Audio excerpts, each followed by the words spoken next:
Guys, I got some spicy news for you guys. This is super, super scandalous. Damn.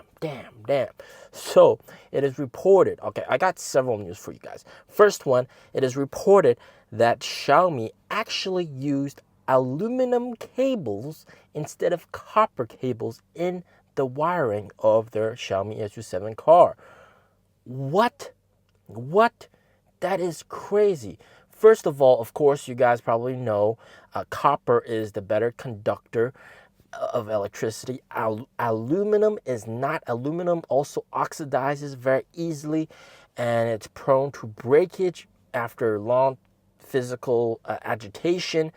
So they obviously did it because it's cheaper, but this just shows that, man, maybe they're not using the best materials that they can. I mean, even down to the wiring. I mean, I would imagine the wiring is very important when it comes to a electric car because there's electricity everywhere. So this has gotten a lot of attention. And what's really interesting is Porsche just recently posted their competitors, what the competitors are. And you'll see that IM Motors is there, Tesla is there, Zeekr is there, NIO is of course there as well, but Li Auto's not there, Xiaomi's not there. What? Well, of course, Xiaomi, it's their first car, and they gotta spend some time to get things right. It might not be perfect, so we'll give them that. It's their first product. Whoever buys them, good luck if you're buying it. All right, hopefully that thing can last a while, and we'll have to see if the quality holds up. I know aluminum cables, yeah, we'll have to see. But Li Auto's not there, despite Li Auto selling a lot, in Li Auto's market cap, perhaps if you guys have paid attention, is the highest amongst NIO and Xiaopeng, and even higher than those two combined. Why is Li Auto not even on this list, you're asking yourself? Well, maybe because the cars aren't up to the par that Porsche believes is worthy of a competitor. Here's an interesting clip. So back before Li Auto Mega launched, and we can look at it now, Li Auto Mega is kind of a flop. It kind of flopped. It's not doing too well in terms of deliveries and sales. Lots of refunds for the pre-orders. It's not doing well, okay? So back during one of the previous auto shows, one of the engineers said that the frame of the Li Auto Mega used 2 slabs of metal connected together. Each slab was 1,500 megapascal in terms of strength. 2 of them welded together gives you 3,000 megapascals of strength. What? Wait a second. The physics don't add up there, man. What? So obviously, hopefully this engineer got fired. But if that was actually the case, then, man, that explains all the safety issues that they've been having. Maybe that's why Porsche doesn't see them as a competitor. They got to get their math right, huh? So as a result, Li Auto isn't really getting the best light. They're being exposed for sort of the phrases like maybe not doing the best thing in favor of the customer. Well, quite recently it was reported that they are actually they stopped offering new job positions, and they've reduced stock bonuses to employees unless you're like a really high up position. And even so, stock option bonuses will be based off of evaluations, and if you get like a good performance metric and you meet that metric, then you get stock options. So they're really cutting back on the perks of working at Li Auto, and they're also going to cut jobs. Yeah. Well, according to this, they're going to cut jobs. So it's not looking too pretty for them, okay? And it kind of shows that maybe they don't really have the best moat over there, Having gasoline in the car, in an electric car, anybody can do that. Ito's doing that, and they're selling way more than Li Auto. Li Auto used to happily post weekly new energy vehicle deliveries of cars that are over 300k RMB. They're called like 新势力, the new energy vehicle companies from China. So that doesn't include BYD.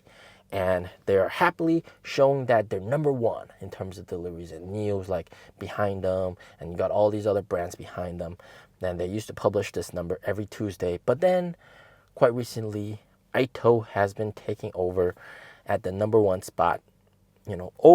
Delivering more than them. The M7, one vehicle, sells more than the L7, Li Auto's L8 and L9 combined. And, of course, it's not good to publish numbers where you're not number one, so they stop publishing those numbers. Oh my God. Can you believe it? They managed to skew it in a way that that list puts them at the number one spot. But when someone else has sort of like a similar car than you and sells more than you, then you stop publishing the list. So it's not looking too well for them. Meanwhile, on the other spectrum, end of the spectrum, NIO today actually did a live stream. This is a fantastic live stream showcasing the 150 kilowatt hour battery pack. They're driving it on one of the longest roads here in China from Sichuan province all the way to the Tibetan mountains. So it's a very long drive, and it's a very remote area where usually you wouldn't take electric cars there, but NIO's got like swap stations along the way, and with this huge battery pack, we're capable of reaching there, and they're really promoting this right now, which is very, very nice. And I think Li Auto Mega's, I guess I wouldn't really call it failure, but lack of success would be the better word, really reflects on the fact that in terms of the premium EV game, NIO is number one. Okay, range anxiety, no range anxiety at all with battery swap. And I mean, this is just fantastic marketing, and it shows that in the future, as we shift into more electric vehicles, right, and policy supports more electric vehicles, there's more restrictions towards gasoline cars, and people have to switch to EVs. We'll eventually see companies that sell hybrids and EREVs, their sales are going to decline. And even if they shift to pure electric, they don't have the moat, and they will probably not see the success that NIO is seeing. And just look at Li Auto Mega. Yeah, it's very hard to convince yourself to buy that car. It's a fantastic car, but at that price point, why would you not buy a Xpeng X9, which I believe is much more bang for the buck, and has similar features and even better efficiency, quite crazy to say that, and save the difference and buy something else with that money, which is quite crazy. So it just shows that in the pure EV game, and even Xpeng, they're not doing that well in terms of deliveries. And you've seen that, and some of those deliveries, let's be honest, are forced by dealerships. So, for example, Xpeng said we have to let the dealers buy 50% of the sales target in inventory. So they got to buy them up. So, there you have it.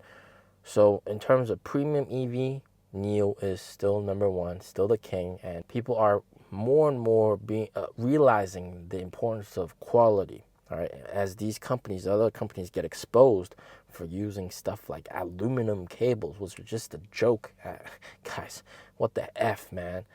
And just lack of engineering experience, I guess. People realize that if you're in the automobile game and you know the market, you'll understand that NIO is one of the best companies in terms of quality of materials.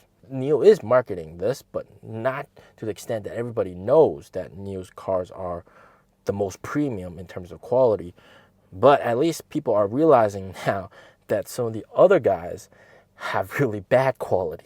So I guess that's a inverse marketing for NIO. So which is quite nice. All right. Those are your scandalous, spicy news out of China.